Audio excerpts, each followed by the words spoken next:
Tout le monde commence avec plus ou moins de bonnes cartes au départ. Et à partir du moment où le doute est installé, c'est comme une roche avec une fissure. Elle paraît solide jusqu'à ce que tu tapes dedans. Tes ennemis essaieront de te freiner et tes amis t'encourageront. Et là, tu pourras faire la différence entre tes vrais amis et les autres. Salut, c'est Tim. Dans cette vidéo, tu vas pas seulement voir comment changer ta réputation à grande échelle. T'apprendras aussi pourquoi les filles te catégorisent et comment l'utiliser à ton avantage. Pourquoi en séduction ta réputation est quelque chose de capital? La première raison, c'est que les filles adorent catégoriser les gens.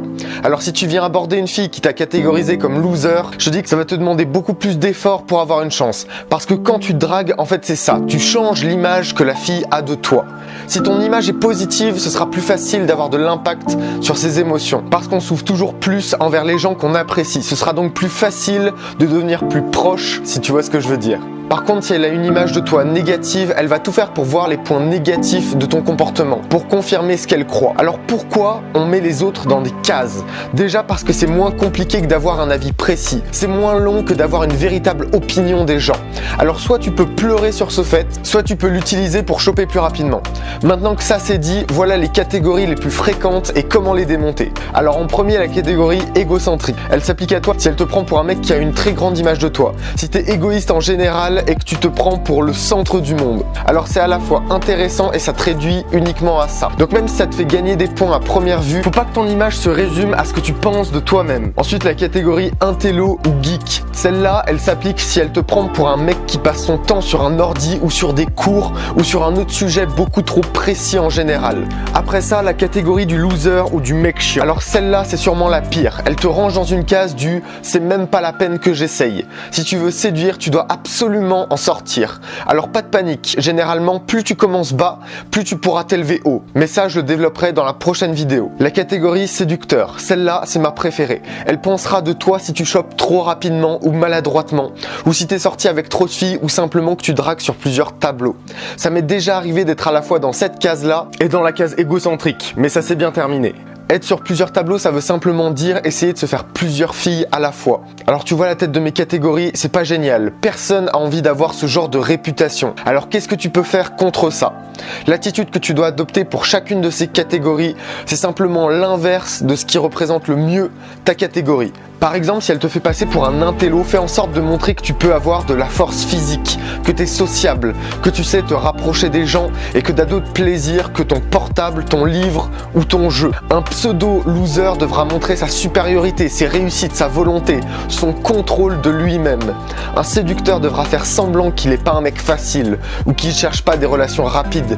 Attention, c'est seulement si tu es dans cette catégorie, parce que si t'es pas direct, tu risques d'attendre éternellement pour avoir une relation. Ça, c'est une question d'équilibre. Un pseudo-égocentrique devra montrer qu'il pense aux autres. Et même si tous les traits que je te présente sont exagérés, le but c'est que tu atteignes le point de switch. Le point qui te permettra de faire changer ou de faire douter de ta réputation actuelle pour qu'il y ait une évolution. Tout le monde a une réputation. Tout le monde commence avec plus ou moins de bonnes cartes au départ. Mais ce qui compte, c'est pas tes circonstances, c'est tes actions, ton mouvement. Crois-moi que si tu passes d'un mec avec un statut très bas et que tu t'amènes à un statut bien plus haut, tu auras 1000 fois plus de confiance et de mental que quelqu'un qui a tout eu de base. Quelque chose qui n'a pas de prix, c'est avoir cette fin pour un objectif. Plus tu galéreras, plus tu vas commencer au bas de l'échelle et plus tu feras la différence quand tu seras en haut. Alors l'astuce c'est ça, change ton comportement de manière à plus correspondre avec les critères auxquels les gens t'associent ou alors en faire sérieusement douter. Et à partir du moment où le doute est installé, c'est comme une roche avec une fissure. Elle paraît solide jusqu'à ce que tu tapes dedans.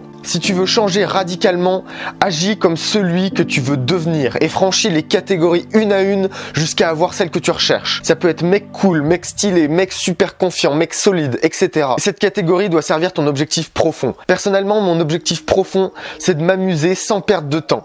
Ma réputation colle donc parfaitement avec ça. Je me suis amusé à demander aux filles à qui je parle de me décrire ce qu'elles pensaient de moi et voilà ce qui revenait le plus souvent. Imprévisible, étrange, marrant, sympa et surtout mec qui s'en bat les couilles. Ça, c'est ce que les filles pensent de moi. C'est l'image que je renvoie quand tu discutes avec moi quand t'es une fille. Pour les jeunes, l'interprétation qu'auront les autres d'eux dépendra en majorité de leur popularité. Pour les adultes, c'est en majorité l'argent le critère. Si quelqu'un vient te voir et qu'il te dit qu'il a 42 millions, tu le traiteras pas de la même manière que s'il te disait qu'il était ouvrier. Bien sûr, c'est indirect. C'est-à-dire que c'est pas en montrant ton argent ou ton nombre de potes que t'attireras les gens. Il faut que les gens le voient indirectement. Exemple qui concernera absolument tous les gens qui regarderont cette vidéo. Si t'es extrêmement riche et que t'es vieux, comme la plupart de mon auditoire, au lieu de montrer à ta 19e femme une valise de billets qui la fera juste flipper, invite-la sur ton yacht. C'est une excellente manière de lui montrer ta richesse indirectement. Un bon exemple de ça, c'est la chaîne de Ponzi. Ce mec est allé à la soirée la plus huppée d'Amérique, une soirée qui coûtait le prix d'une maison, et avec les bons codes sociaux, il s'est fait un réseau de contacts pour son arnaque. Comment il a réussi à faire penser et à faire croire aux invités qu'il était riche indirectement?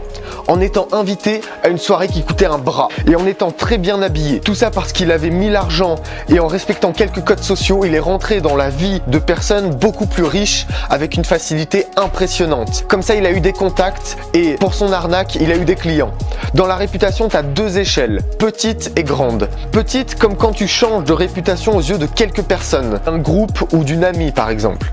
Grande comme quand tu changes de réputation dans un lycée, dans une conférence ou dans un endroit où un grand nombre de personnes te connaissent. À grande échelle, ça suppose que tu peux pas parler à tous ceux aux yeux de qui tu veux changer de réputation. Tu peux pas tous leur parler, donc pas changer par un simple changement d'attitude. Alors c'est maintenant que ça devient intéressant, parce qu'on peut parler profondément de la thématique du changement. En premier, pour changer à grande échelle, change extérieurement. Oui, la société associe ce que tu penses intérieurement par ton apparence extérieure. Alors c'est simple, si tu peux pas leur dire, montre-leur. Ensuite, quand j'étais au collège, j'avais eu le droit à une intervention qui avait pour but de nous faire comprendre la puissance des rumeurs. Plus tard, j'ai réalisé à quel point la puissance de ces dernières était réelle quand on m'avait reconnu lors d'un rendez-vous orthodontiste en m'appelant par un nom plutôt flatteur que j'avais entendu par un seul groupe de mon lycée. Cette partie étant extrêmement longue et intéressante, je rentrerai pas plus dans les détails ici. Si t'es intéressé, check la description, il y aura un lien vers mon site. Sur ce dernier, tu peux également trouver comment j'ai changé ma réputation aux yeux de cette fille qui me détestait en seulement 2 mois. Pour revenir à ce que tu peux faire, tu dois imposer ton changement. Oui, ça plaira pas à tout le monde que tu changes. Oui, certaines personnes te détesteront à cause de ça. Je l'ai vécu moi-même avec certaines personnes. Tes ennemis essaieront de te freiner et tes amis t'encourageront. Et là, tu pourras faire la différence entre tes vrais amis et les autres. Aucun de tes vrais amis ne doit se sentir en danger à cause de ton changement. Donc si n'importe qui essaye de te freiner, dégage-le de ta vie sans hésitation. Si la force contre toi est trop forte, check la description, tu verras sur mon site comment faire dans ce cas précis. La seule différence que tu verras, c'est les frottements en face de toi. Plus tu changeras radicalement, plus tu auras de frottements. Si tu changes, attends-toi aussi à subir des tests de la part des autres. Parce qu'ils voudront vérifier que tu as vraiment changé. Ils voudront vérifier que c'est pas que de la gueule, que tu sais réagir, que tu te démontes pas au moment où ils te testent. N'importe qui peut te faire ce genre de test. Donc tu dois les connaître pour être prêt quand ils arriveront. Une des méthodes les plus fulgurantes pour monter socialement, c'est de passer avec succès ces tests. Sur mon site, tu trouveras sur le sujet 2 ou 3 articles qui pourront t'intéresser. Je te laisse toujours un lien en description. Il est important que tu puisses apporter quelque chose aux gens avec qui tu restes. Plus tu donnes de valeur aux gens, plus les gens viendront vers toi spontanément. Pourquoi tu peux être timide et le rester pendant des années sans que rien ne change, sans que rien ne bouge? Parce que si t'es ni fun, ni sympa, ni intéressant, comment veux-tu que les gens aient envie de traîner avec toi? Pourquoi je te parle de ça? C'est parce que plus il y a de gens qui viendront vers toi, plus ta réputation changera rapidement, puisque les gens donneront leur avis sur toi à leurs amis. Tu pourras également t'améliorer plus vite